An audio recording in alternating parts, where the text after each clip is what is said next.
Before we dive into today's terrifying tale, make sure to hit that like button and subscribe to my channel. Don't forget to click the bell icon so you never miss a spine-chilling story. Let's get into it. The Locked Room. After hours of driving along a deserted road, I began to feel the weight of fatigue building in my bones. The darkness of the night seemed to wrap around the car like a blanket, while the biting cold seeped through the cracks in the windows. I was exhausted, my eyes could barely stay open, and the idea of finding a place to sleep became increasingly urgent. It was then that I saw, in the distance, the blinking neon lights of a roadside hotel. The sign read, Sunset Hotel, but the decaying glow of the letters suggested that the original name had long been forgotten. With no better alternatives, I decided that this would be where I would spend the night. As I parked the car in the small, poorly lit parking lot, I felt a shiver run down my spine. The building was old, with a weathered facade, and the dirty windows reflected only shadows. Even so, the need to rest was stronger than the discomfort that was beginning to settle over me. I entered the lobby, where the air was heavy, almost palpable. The walls, covered in faded wallpaper, seemed to absorb the dim light from the chandeliers that swung gently, as if they were whispering secrets from times gone by. At the reception desk, a woman stood motionless. Her eyes were cold, and her expression revealed nothing but a disturbing calm. "Good evening.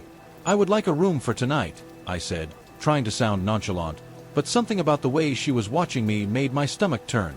She nodded and, without saying a word, picked up an old key hanging from a hook behind her. "Room 209 at the end of the hall," she said finally, in a low, emotionless voice.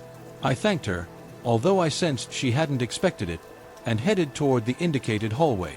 The lights flickered sporadically, casting strange shadows on the narrow walls. When I finally reached the door to room 209, the uneasiness that had accompanied me since I arrived seemed to have intensified. I turned the key in the lock and pushed the door open, which opened with a long, mournful creak. As I entered, I was greeted by a blast of cold, damp air, so strong that it almost made me recoil. The room was small, with simple old furniture, but it was the atmosphere of the place that made me uneasy. There was something deeply wrong with the place. I ran my hands down my arms, trying to ward off the cold that seemed to penetrate my skin, but it was no use. Exhaustion, however, was stronger than the discomfort. I quickly undressed and lay down on the bed, which was as cold as the air around me. As I tried to find a comfortable position, I couldn't shake the feeling that I was being watched, as if the room itself was alive, waiting for something. I closed my eyes, forcing sleep to come, but every creak of the floorboards, every movement of the wind outside, seemed amplified in my mind. Sleep finally overcame me, but it was a restless rest, filled with disturbing dreams and the constant feeling that something was very wrong in that hotel. I didn't know exactly when I had fallen asleep, but I woke up suddenly, my heart pounding in my chest. I looked around the dark room, trying to understand what had woken me. At first, I thought it was just the discomfort of being in a strange place, but I soon realized there was something more. That's when I heard it. Low, almost imperceptible sounds came from the next room, room 210. It sounded like someone was dragging heavy furniture across the floor, accompanied by muffled whispers, as if several voices were murmuring at the same time. I stood still for a few seconds, trying to convince myself that it was just the usual noise of an old hotel. Maybe it was the plumbing or the wind, but something about that mix of sounds didn't seem natural. I tried to ignore it, closing my eyes and pulling the blanket up to my chin, determined to go back to sleep. But the sounds continued, becoming clearer and clearer, as if they were getting closer. It was as if the person in the next room was deliberately trying to disturb me, moving the furniture with disturbing slowness, making sure that each scrape echoed off the walls. I could no longer ignore it. Curiosity, mixed with a growing sense of unease, made me get out of bed. Barefoot, I walked across the room, feeling the cold floor against my feet. Each step seemed to echo louder in the silence of the night. It seemed like the sound was coming directly from the wall that separated my room from 210. I pressed my ear to the cold surface, and the whispers became clearer, though still indecipherable. They were low, tense, almost urgent voices, and the idea that someone might need help made me make a decision. I left my room, and the hallway seemed even darker than before. The lights flickered erratically, casting distorted shadows on the worn walls. I walked to the door of room 210 and hesitantly knocked softly. Hello. My voice sounded strangely loud in that deserted hallway, but there was no answer. I knocked again, this time louder. Is everything okay in there? Nothing. Just silence. But I knew someone was there. The sounds I heard couldn't just be my imagination. I grabbed the doorknob and tried to turn it, but the door was locked. From the inside, a feeling of deep unease settled over me. Whoever was in that room didn't want to be found. Or maybe, I thought with a shiver, they couldn't get out. I returned to my room, but the idea of calling the front desk wouldn't leave my mind. I needed to report what was happening. However, when I picked up the phone and put it to my ear, there was no signal. Just dead silence. The line was dead, or maybe it had never worked. A feeling of isolation took over me. The hotel, which already seemed strange, now seemed completely cut off from the outside world. I lay down again, but peace was far from being achieved. The sounds continued, increasingly disturbing. It was as if the scraping of furniture was now coming from inside my own room, getting closer and louder. I was no longer alone, and it wasn't just my mind playing tricks. There was something there with me, something I couldn't see but could feel, watching, waiting. I lay still, trying to control my breathing. Every beat of my heart seemed amplified, echoing in the dark room. But what terrified me most was the certainty that, even without being able to see it, I knew that something was there, in the corner of the room, watching my every move, waiting for the right opportunity to reveal itself. Morning arrived, but the sense of unease that had gripped me during the night did not disappear. The room, now illuminated by the dim light of dawn, seemed less threatening, but the cold and dampness persisted, making the environment uncomfortable. I got out of bed, trying to shake off the memories of the disturbing sounds that had plagued me during the night. I needed answers. After quickly getting dressed, I went down to the lobby. The receptionist from the night before was still there, as if she had never left the place. Her cold eyes followed me as I approached the desk. There was something deeply wrong with this woman, something I could not define, but that made my skin crawl just being near her. "Good morning," I began, trying to keep my voice steady. I had a rather unusual night. I heard strange sounds coming from the next room, 210. Furniture being dragged. Whispers. It was impossible to sleep with all that noise. She kept her expression unchanged, as if she already knew exactly what I was going to say. "Room 210 is empty," she replied without a hint of hesitation. "No one should be there." This answer only increased my suspicions. "What do you mean, empty? I clearly heard someone there. What is going on in this hotel?" She looked away, almost as if she was trying to avoid the conversation. "I don't know what you're talking about. Maybe it was just the wind, or one of the other guests.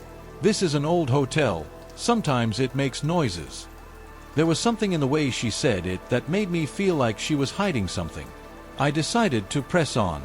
It wasn't the wind. I knocked on the door of room 210, and it was locked from the inside. How can it be empty if the door was locked? She was silent for a moment, her cold eyes fixed on mine. "Sir, I recommend that you don't worry about it. This is an old place, and the hotel has its quirks. Enjoy your breakfast, get some rest, and everything will be fine." Her evasive approach to the situation only made me feel more uneasy.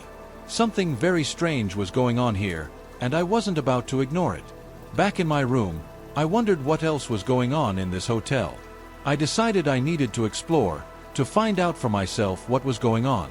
I started walking through the hallways, which seemed less threatening in the daylight, but still had a sense of decay. I met other guests, few and far between. I asked if they had noticed anything strange, anything out of the ordinary. Some reported feelings of discomfort, as if they were being watched, but no one mentioned hearing the sounds I had heard. This left me even more perplexed. Why was I the only one being tormented by these noises? As night began to fall, the tension inside me grew again. The idea of spending another night in that room made me uneasy, but at the same time, the need to understand what was happening was even stronger. I knew I wouldn't be able to sleep until I solved the mystery of room 210. The sounds had started earlier that night, as soon as the darkness had taken over the room. They were louder than before, as if something or someone wanted to make sure I heard them. The whispers were clearer, but still indecipherable, and there was a new sound, a metallic sound that seemed to echo off the walls, like the scraping of chains or the creaking of something rusty. Each sound increased my anguish, and I knew I couldn't just ignore what was happening.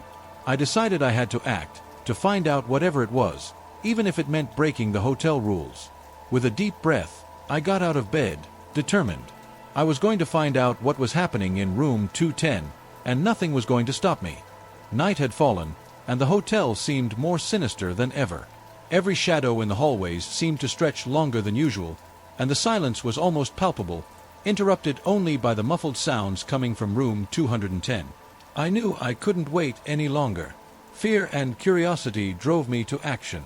I grabbed a screwdriver I had found in my suitcase, the only object that could help me break down the door. My hands were shaking, but my determination was stronger than my fear. I left my room and walked towards the end of the hallway, where room 210 waited, like a dark secret waiting to be revealed. With each step I took, the sounds became clearer. The scraping of furniture, the whispers, now almost understandable, and that strange metallic sound that seemed to resonate through the walls. When I finally reached the door, I felt a chill run down my spine. The doorknob was cold to the touch, as if the room itself was frozen inside. I took a deep breath and began working on the lock. The screwdriver slid into the crack in the door, forcing it to give way. With a snap, the lock finally disengaged, and the door swung open with an eerie creak. What I saw beyond froze me in place. Room 210 was in ruins. The furniture was covered in a thick layer of dust, as if no one had been inside in decades. The once white walls were now faded and covered in scratch marks, as if something, or someone, had been desperately fighting to get out. But what frightened me most was the sensation that the room was alive.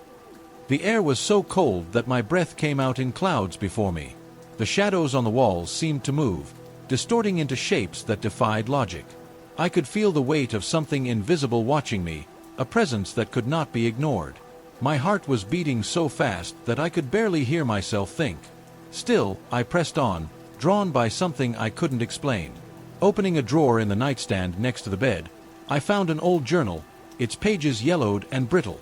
I quickly flipped through the pages, and what I read chilled me to the bone. The journal belonged to a previous guest, someone who had stayed in room 210 many years ago. The first few entries were unremarkable, describing his trip and his impressions of the hotel. But as I continued, the entries became increasingly erratic, filled with fear and paranoia. The guest described how he had begun to hear the same sounds I was hearing now, the scraping of furniture, the whispering, the clanging of metal. He wrote about how the feeling of being watched never left him, even during the day. The last few entries were nearly illegible, written in desperate scrawls. He mentioned that something was in the room with him, something that wanted to leave but also wanted to take him with it. The last entry ended abruptly, the pen scratching the page as if it had been violently interrupted. I closed the diary with trembling hands, my heart beating even faster. I knew I had to get out of there immediately, but as I turned to leave, I felt the presence beside me, stronger than ever. The air grew thick, as if something was pressing down on me. My entire body shivered as I heard, distinctly, heavy breathing in my ear, so close I could almost feel the heat. I was paralyzed, unable to move or scream. The feeling of being watched intensified, and I knew with a terrifying certainty that I was no longer alone in room 210. My survival instinct kicked in. I dropped the diary and turned to run. Every fiber of my being screamed to get out of that damned room, that hotel that felt more like a trap than a place to rest. But when I reached the door, the terror really began. I tried to open the door, but it wouldn't budge. I pulled hard, trying to stay calm, but nothing happened. It was as if the door had fused itself to the wall. My heart hammered in my chest as I looked around, feeling the shadows around me grow thicker, more oppressive. I ran to the window, but the curtains seemed to stick to my hands, heavy as lead, and when I finally managed to open them, what I saw outside made no sense. Only darkness, an impenetrable void, as if the world beyond the glass had disappeared. I was trapped. Desperately, I left the room, hoping the hallway would offer me an escape route. But the hotel seemed to have changed. The doors to the other rooms were closed and locked, and the hallway that I remembered as short now stretched endlessly before me. Every step I took made the floor creak in a way that seemed to echo inside my head. My own reflection in the hallway windows seemed distorted, as if I were transforming into something that was not human. I began to see things that could not be real. Glimpses of the previous guest, his faint, almost spectral figure, appeared in the corners of my vision. He was always there, watching, with eyes that no longer held hope, only despair. My hands shook uncontrollably, and I wondered if I was truly awake or trapped in some hellish nightmare. Suddenly, I found myself back at the door to room 210. I did not know how I had gotten there, but the door was open, waiting for me. Deep down, I knew I had no choice. Something inside me, something I could not explain, told me that this was the only way out. I entered the room, and it was different. The air was colder, heavier, and the presence, the being I couldn't see but could feel, was closer than ever. The mirror in the room that had once reflected my distorted image was now broken but still standing, showing a reflection that wasn't mine. Suddenly, something hit me. The answer was in the mirror. I ran to it and, with a scream of pure adrenaline, I hit the glass with a screwdriver. The mirror shattered into 1,000 pieces, revealing an opening behind it. A secret passage that led to a dark, damp basement. I knew I was running out of time, that the presence that was stalking me wouldn't let me escape so easily. I descended the steps of the passage, feeling the air grow colder with each step. What I found in the basement took my breath away. Piles of bodies, or what was left of them, huddled in the shadows. The remains of previous guests, all lured to the same horrible fate. The smell of death and decay was overwhelming.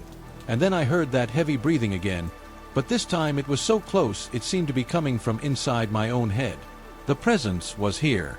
It was no longer a whisper in the darkness, but a tangible force, a pure manifestation of terror. I knew my time was running out. I ran towards the only visible exit in the basement, a rusted trapdoor that seemed to be my last chance to escape. But before I could reach it, something grabbed me. I felt invisible hands grab my ankles, pulling me backwards, towards the eternal darkness. I fought with all my might, but the hotel would not let me go. It was alive, and I was part of it now. As I was dragged into the darkness, all I could hear were the whispers, no longer from the previous guest, but my own, a desperate echo of fear and resignation. And then, everything faded, leaving only the sound of the cold wind rushing through the cracks of the hotel, which now seemed empty, but eternally watchful. My fate was sealed in that instant, leaving only one question unanswered. Will anyone ever discover what really happened in room 210? Or will this hotel continue to attract lost souls, forever trapped in its endless corridors, never finding a way out? The Chambermaid. I could hardly believe that we were finally on our honeymoon.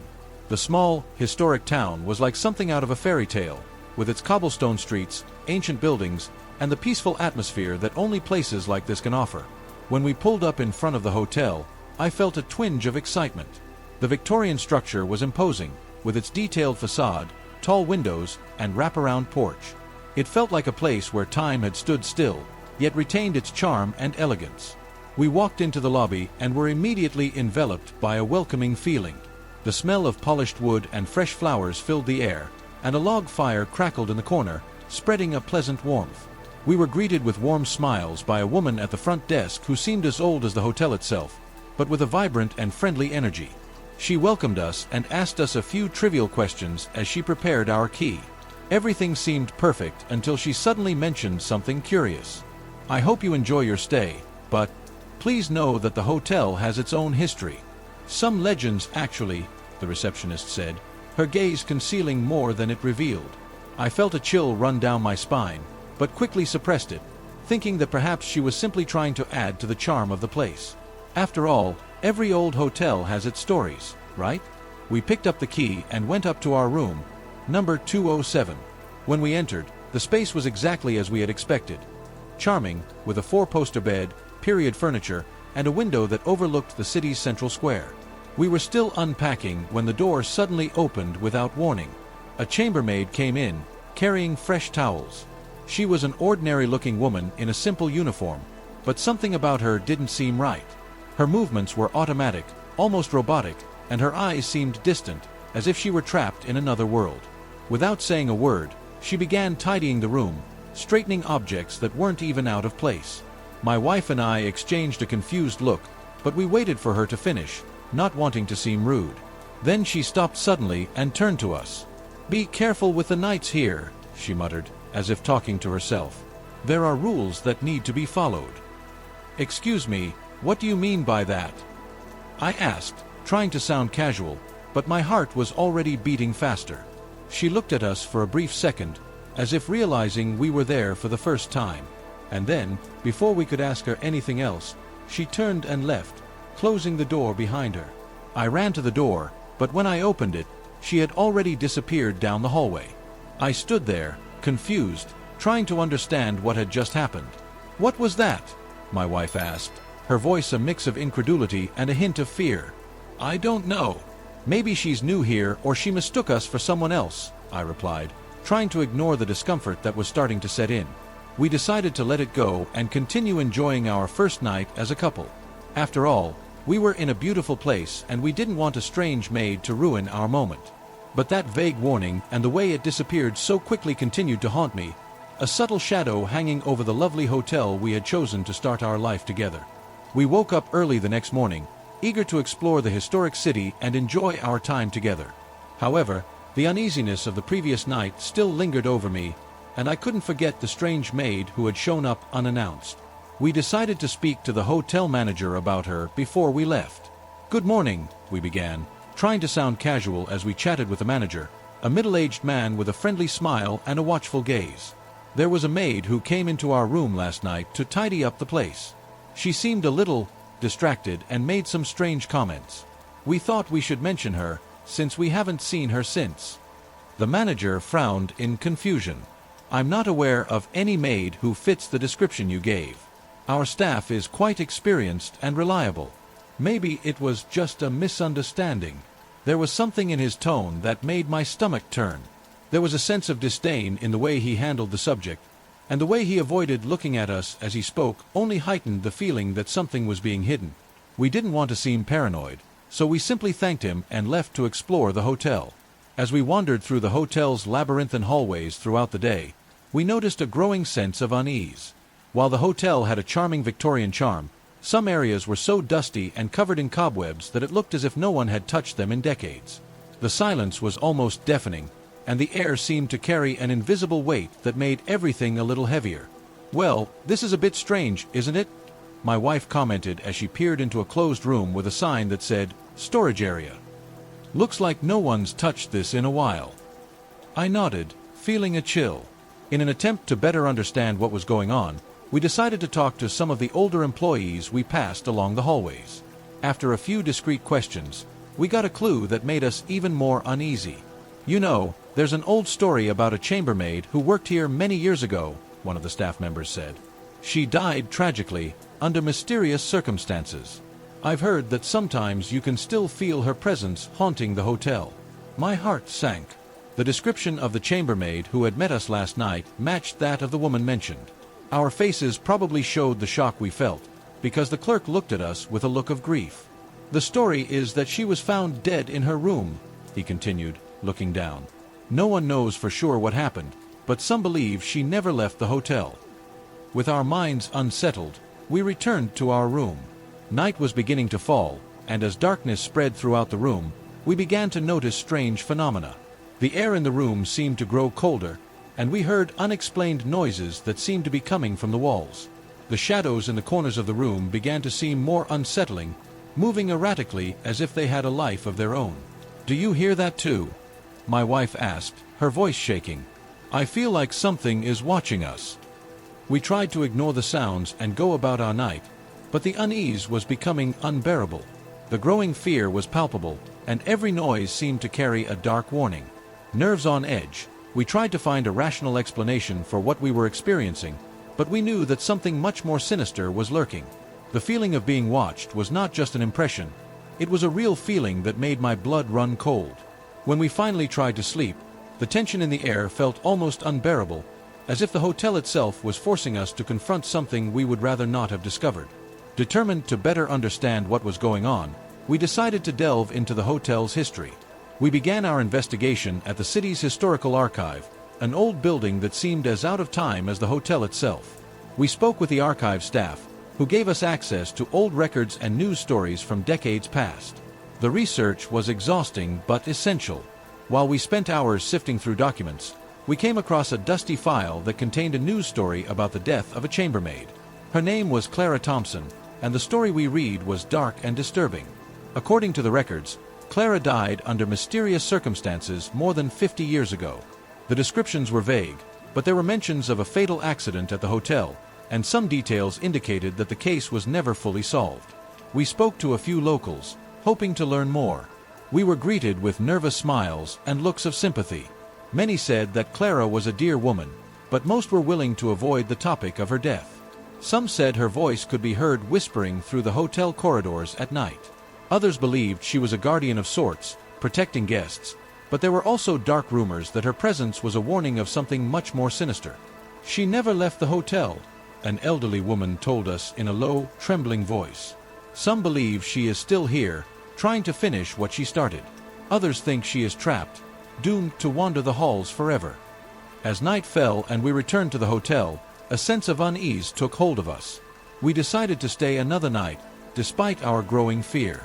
We felt that the key to understanding what was happening was to unearth the truth about Clara Thompson. As soon as we entered the room, the strange events began to intensify. The doors in the hallway slammed shut on their own, even though there was no wind. Muffled whispers seemed to come from every direction, and in moments of distraction, I would catch fleeting glimpses of the maid in the mirrors. Each time we tried to ignore it, something seemed to intensify, forcing us to face the reality of what we were facing. "This is getting more and more intense," my wife murmured, fear evident in her voice. "If Clara really is trying to tell us something, we need to find out what it is." The feeling of being watched never went away. At night, when we tried to rest, the noises and shadows only intensified, as if the hotel itself were alive and responding to our fear. We decided that staying was the only way to find out the truth. We thought that if we understood what had happened to Clara, we might find a way to confront whatever was haunting the hotel. Perhaps the answer lay hidden within the walls of the old building, and with each passing day, we became more determined to unravel the mystery, even if it meant facing something beyond our comprehension. Night fell, and with it came an alarming increase in paranormal phenomena. The sense that something was wrong became overwhelming, and it seemed that the hotel was becoming increasingly hostile. We began to hear objects moving on their own, as if an unseen force was playing with our perceptions. Doors slammed for no reason, and the constant whispering in the hallways became almost deafening. As we tried to deal with the chaos, the maid reappeared. This time, her look was one of despair. Her face was pale, and her eyes, previously vacant and restless, were now filled with a palpable urgency. We tried to speak to her, but she wouldn't say a word. She just watched us with a pleading look and then began to walk away, moving through the dark, dusty hallways. "She wants us to follow her," my wife said, her voice shaking. "Let's go after her. Maybe she's trying to show us something." Following the maid, we ventured through the abandoned hallways of the hotel. The place was in a state of decay, with dust gathering and furniture covered in white sheets that looked like ghosts from a bygone era. Shadows danced on the walls, and the growing fear was palpable. Finally, the maid stopped in front of an old door, partially hidden by dirt and cobwebs. The door looked as if it had been sealed shut long ago and was covered in a thick layer of dust. The maid pointed to the door and, with one last sad look, disappeared again. "We have to open it," I said, trying to keep my voice steady. "We have to see what's inside." We forced the door open, revealing a dark, dusty room. The room was filled with the maid's personal belongings: old clothes, furniture covered in a layer of dust, and a table full of letters yellowed with age. Among the items we found a diary that appeared to have been handwritten in shaky handwriting. As we leafed through the diary, Clara Thompson's story unfolded before our eyes. The reading revealed a harrowing tale. Clara had discovered a horrible secret about the hotel, something that happened at midnight, and that was beyond any logical explanation. She had tried to warn people and stop what was happening, but her attempts had been in vain. The story suggested that the hotel was involved in a dark and dangerous practice, something that continued even after her death. "At midnight," my wife read quietly, "there is something that must be avoided at all costs. Whatever happens, we must not stay in the hotel after midnight." I tried, but I could not stop it. "Now, it is you who must leave." The tension in the air was almost palpable.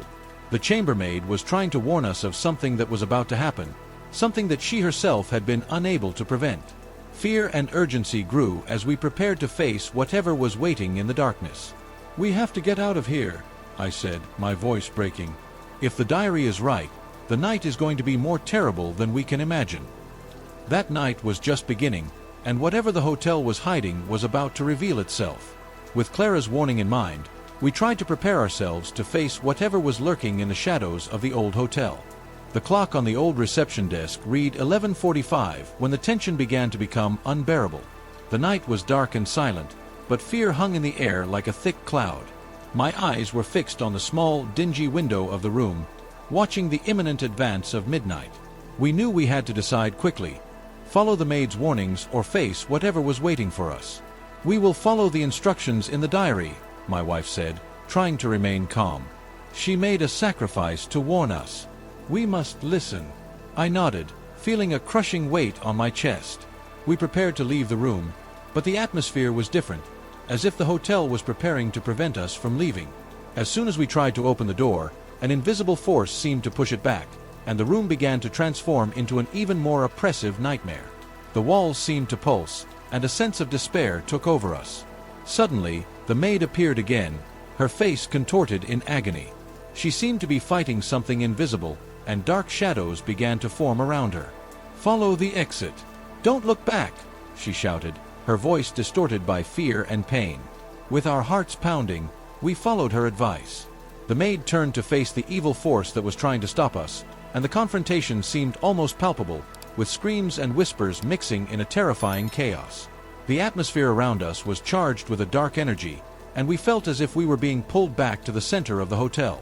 Finally, we managed to leave the room and run through the hallways, which were now twisting and distorting, as if the hotel were trying to swallow us. The maid, with unexpected strength, managed to slow the entity down enough for us to reach the exit. As we walked through the exit door, the feeling of relief and terror mixed together was overwhelming. When we finally left the hotel, the view was surreal. The hotel seemed to have stepped back in time, as if it were in a state of preservation from the past.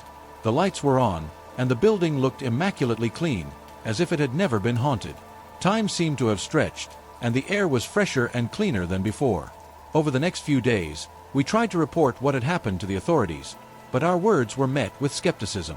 When we finally managed to find the hotel again, it was in ruins, abandoned, and falling apart.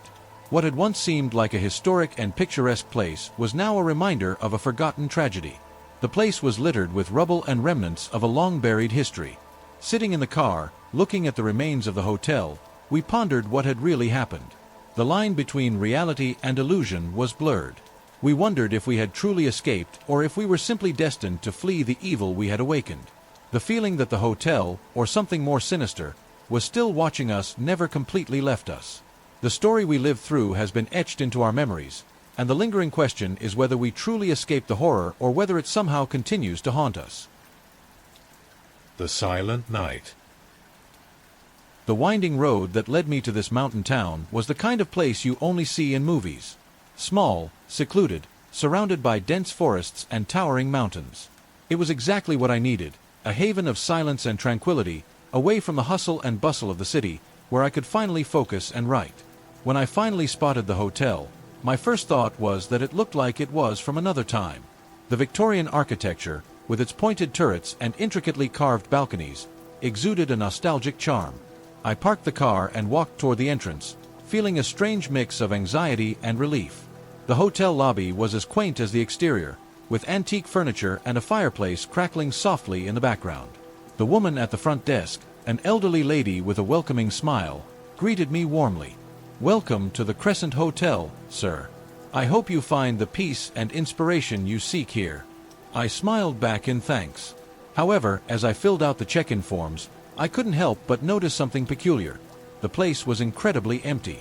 I casually asked about the lack of guests, and the receptionist simply replied with an enigmatic smile. "It's a quiet time of year, sir. Many come here for that very reason." There was something in the way she said it that made me uneasy, but I decided not to worry. Silence and solitude were exactly what I was looking for, after all. With the room key in hand, I climbed the wooden stairs that creaked slightly with each step until I reached my room. It was a comfortable room, tastefully decorated in warm tones and with period furniture. The large windows offered a spectacular view of the mist-covered mountains. But as soon as I closed the door behind me, I was overcome by a strange sensation: silence. It wasn't the kind of silence that brings peace, but a deep, oppressive, almost unnatural silence. No sound of voices, footsteps in the hallway, not even the wind outside seemed to disturb that emptiness. I shrugged, attributing my restlessness to travel exhaustion. I decided the best way to dispel this feeling was to focus on my work. I sat down at the wooden desk in the corner of the room, pulled my laptop out of my backpack, and began typing. However, the stillness around me refused to be ignored. Normally, I adapted well to silence, but this silence was different. It was as if I were waiting for something, as if there was an invisible presence watching my every move. I looked at the door, at the walls, as if expecting something or someone to suddenly appear. But nothing happened. I took a deep breath and returned my focus to the laptop screen, trying to shake off the feeling of unease. After all, it was only the first night. I was here to write, and I needed to enjoy the peace I had been seeking. But even as the words flowed, I couldn't help but think that there was something deeply wrong with the absolute silence that reigned in the Crescent Hotel. I woke up to the soft light of dawn filtering through the heavy curtains of my room. Silence still hung in the air, but it seemed less oppressive in the daylight. I decided to go out and explore the hotel, hoping to find some life, or at least some inspiration for my book. The hallways were devoid of any sign of movement. The red carpet, already faded with time, muffled the sound of my footsteps, and the walls, adorned with portraits of somber faces and winter landscapes, seemed to watch my every step. I continued walking, noticing that all the doors of the rooms along the hallway were closed, and there was no sound coming from inside them. I remembered the few people I had seen at the reception the night before and wondered where they could be. It was unusual for a hotel to be so empty, especially in a tourist location like this. As time passed, the silence and lack of movement began to bother me. I walked down to the main lobby, where I found a vaguely familiar figure, a man I swore I'd seen at the front desk the night before. He was sitting in one of the worn leather armchairs, reading an old newspaper. I walked over, trying to make conversation. "Good morning. How's your stay here?" I asked, trying to sound casual. The man looked up from his newspaper and stared at me for a moment. His expression was blank, as if he were lost in distant thought. He didn't respond right away, and when he finally did speak, his words were strange, as if he were repeating something he'd said countless times before. "The weather here is always the same. Always the same." I frowned, feeling a chill run down my spine. Before I could respond, he buried his face back in the newspaper, completely ignoring my presence. The feeling of unease grew. Something was terribly wrong with this place. I continued my exploration, meeting a few more guests, but the interaction was always the same. They seemed oblivious to their surroundings, as if they were stuck in an endless routine, repeating the same words and actions. I couldn't get a direct or meaningful response from them. It was as if I were talking to shadows of people rather than living beings. As I returned to the reception, my curiosity was piqued by an old, dusty book on the counter. It had definitely not been there the night before. I opened the book and discovered that it was the hotel's guest register.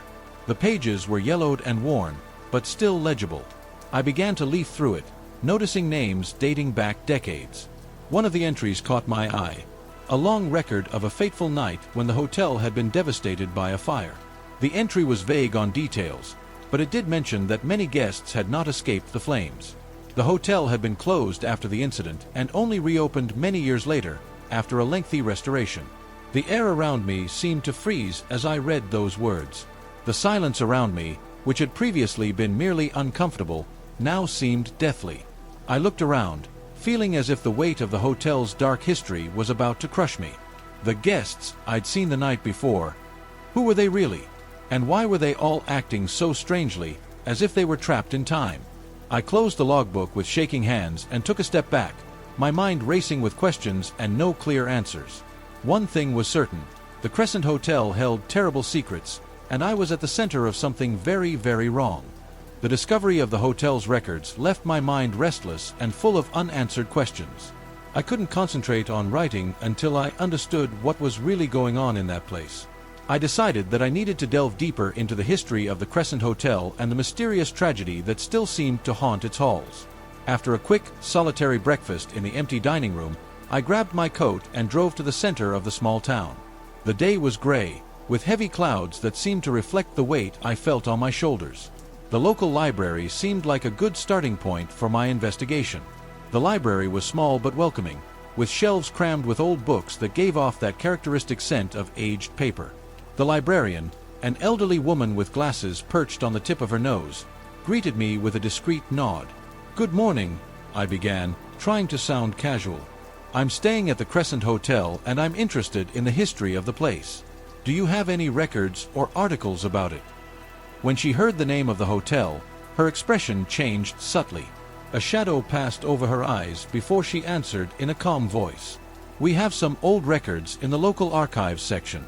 Feel free to browse." I thanked her and headed to the back of the library, where I found a small, dusty room filled with old documents and newspapers. I began to rummage through the archives, and it wasn't long before I came across articles that mentioned the Crescent Hotel. A newspaper dated November 12, 1958 caught my eye. The headline in bold letters read, "Devastating fire claims dozens at Crescent Hotel." My heart raced as I read the grim details of the incident.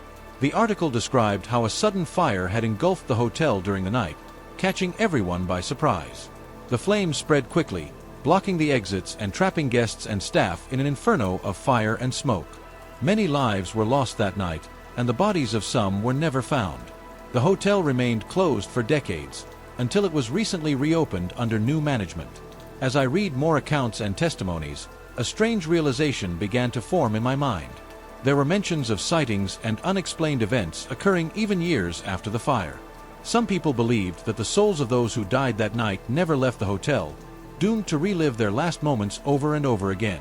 A chill ran down my spine as I remembered the strange guests I had encountered in the hallways.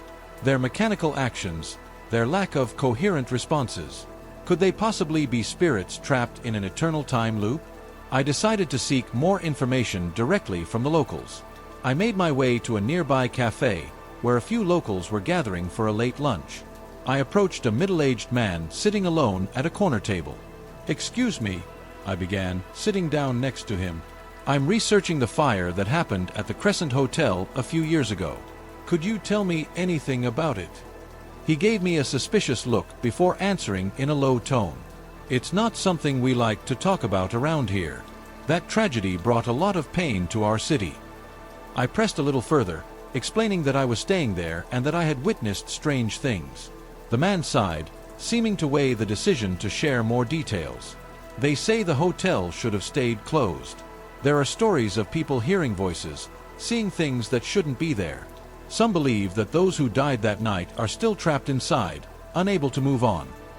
Before I could ask more, he stood up abruptly, leaving some notes on the table and leaving the cafe without looking back.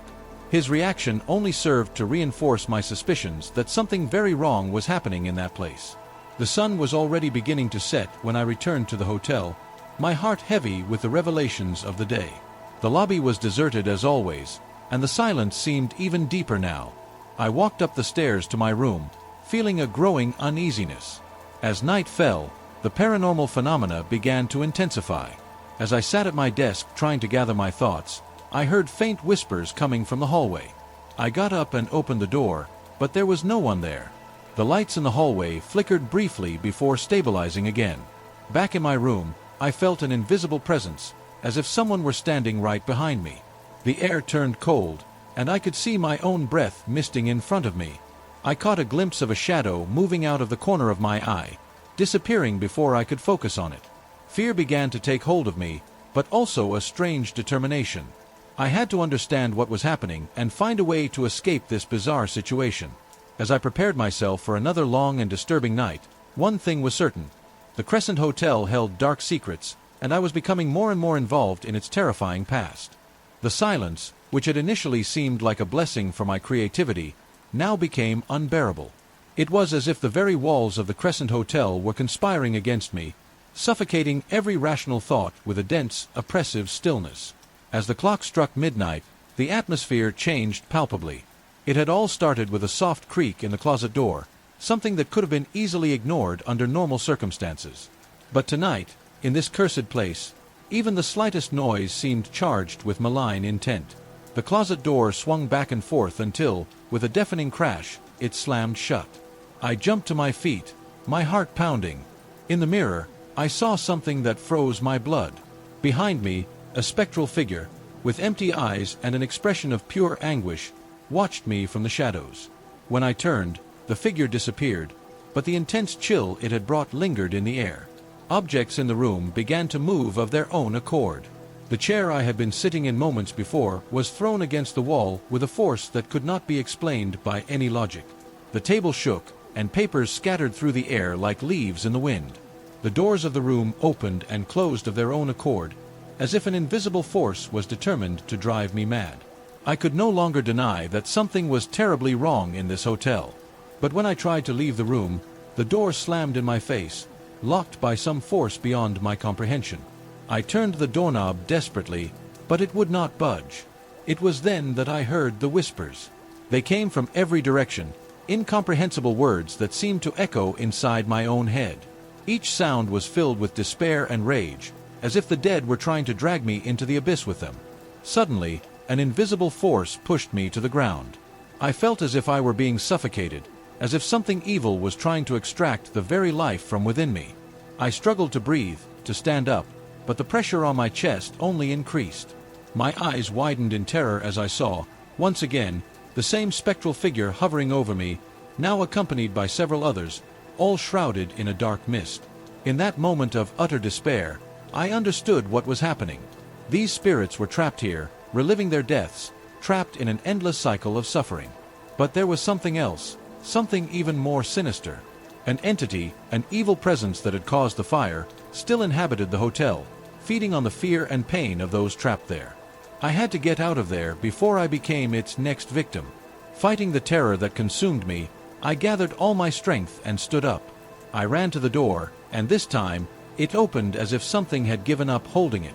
But when I reached the hallway, I realized that my nightmare was far from over. The once familiar hallways now seemed to stretch on endlessly in every direction, a twisted maze that made no sense. Each door I tried to open disappeared before I could reach it, and the silence was deafening, as if the very sound had been ripped from the air. Running aimlessly, I turned corners and descended stairs that seemed to have no end. At every turn, I glimpsed shadowy figures watching me from the shadows, their faces contorted in expressions of pain and despair. And always, that evil presence that I knew was stalking me, like a shadow closing in on its victim. Desperately, I kept running, trying to find a way out, any way out. But the hotel would not allow me to escape so easily. The doors that led outside were all blocked, and the windows that had previously looked out onto the mountainous landscape now showed only endless darkness. I started to scream, but my voice was swallowed by the oppressive silence. It was as if the hotel itself was determined to keep me inside, a prisoner like the others before me. And then, suddenly, I stopped. There was no point in running, there was nowhere to go. The hotel was alive, and it wouldn't let me leave so easily. I could feel the presence of the entity approaching, the air around me growing heavier, each breath more labored than the last. I was trapped, and the hotel was dragging me into the same darkness that had swallowed so many others before me. I was trapped, with no way out, in a hotel that seemed to be slowly eating away at my sanity. The endless maze of corridors and doors left me feeling hopeless. The silence, once welcoming, now seemed like a living entity, a suffocating presence that I could not avoid. However, something told me that there was still one last chance, a hope hidden deep within that cursed place. As I ran, my mind wavered between panic and rationality. Suddenly, I noticed a door ajar, different from the others. An invisible force seemed to be pushing me inside. Upon entering, I found a simple room with an old desk and a dusty chair. On top of the desk was an old diary, its pages yellowed and worn by time. With trembling hands, I opened the diary and began to read. It was the account of a guest from many years ago, someone who, like me, had sensed the evil that permeated the hotel. The pages described a similar horror story to my own, culminating in a desperate attempt to perform a ritual that the guest believed could free the souls trapped there and dispel the evil that had taken over the place. Despite the tragic failure described in the diary, I knew this was my only chance. With the diary in hand, I ran back to the center of the hotel, where I felt the power of the place was strongest. The instructions for the ritual were clear but dark. It required a recitation of ancient words that seemed to corrode my soul just by saying them. Determined, I followed the instructions, even as fear took hold of me. As I spoke the words, I felt the hotel reacting, as if the building itself were trying to stop me. As soon as the last word was spoken, the hotel reacted violently. The walls began to shake, as if some gigantic force was trying to escape. The shadows that had once lurked at the edges now manifested themselves in terrifying form, distorted faces emerging from the walls, invisible presences drawing ever closer. It was then that the darkness seemed to condense into a single figure, something that exuded pure malevolence. A presence that advanced upon me, overwhelming. I continued the ritual, shouting the words, while I felt my own energy being drained, as if the hotel were trying to consume me as well. The final confrontation was a fight for my very existence. The malevolent force tried to drag me into the darkness, but with the last strength I had left, I finished the ritual. The ground shook violently, and a deep scream echoed through the hotel, as if the building itself was in pain. Then, all was silent. The hotel, which had previously pulsed with evil energy, was now quiet, as if time had stopped. I was back in the main lobby, and the doors were open, the exit in sight. But as I took my first step outside, I noticed something disturbing. The silence wasn't just the absence of sound, it was a presence, something that now seemed to be inside me. I looked back at the hotel and knew in that instant that I would never truly escape.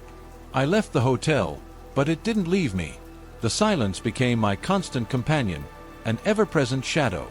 As I walked through the deserted streets of the city, I knew that I was destined to carry the weight of what had happened there. And so the hotel remained, waiting for its next victim, while I continued on, carrying with me the terror of knowing that I might never truly be free.